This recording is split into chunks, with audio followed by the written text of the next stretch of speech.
In today's video, I'm going to teach you how to navigate both manage.wix.com and editor.wix.com. This will help you manage your websites with ease, adding new elements and features without any hassle. Let's dive right in.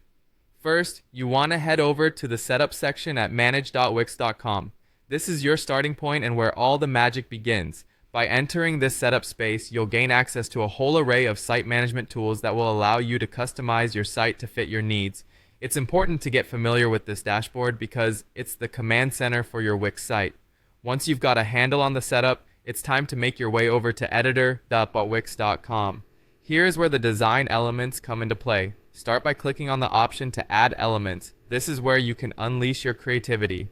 Adding elements like text boxes, images, and media is crucial for making your website interactive and visually appealing. Now, if you want to add a button, simply click on Button in the Elements menu.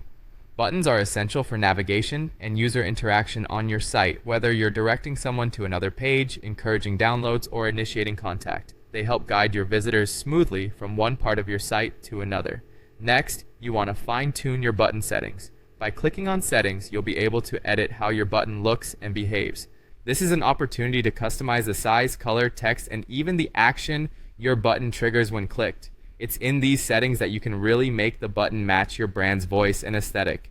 There may come a time when you need to upload something specific. In such a case, just type in Upload within the settings or search bar, which will allow you to upload any media or files directly into your site layout. This feature is particularly useful for uploading documents, images, or video content that you want to showcase directly on your webpage.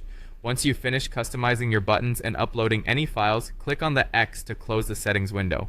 This keeps your workspace clean and avoids any accidental changes being made. This step might sound simple, but it's a good practice to close what you're not actively using. Finally, ensure that all your hard work doesn't go to waste by clicking Save. This is a critical step to protect your efforts and ensure that all the elements you've added or modified are stored and will appear on your live site. Saving frequently as you work can prevent loss of data and give you peace of mind. And there you have it. You've just navigated manage.wix.com and editor.wix.com, adding and managing elements on your site like a pro. This process can transform the way you maintain your website, making it both functionally efficient and visually appealing. Happy editing!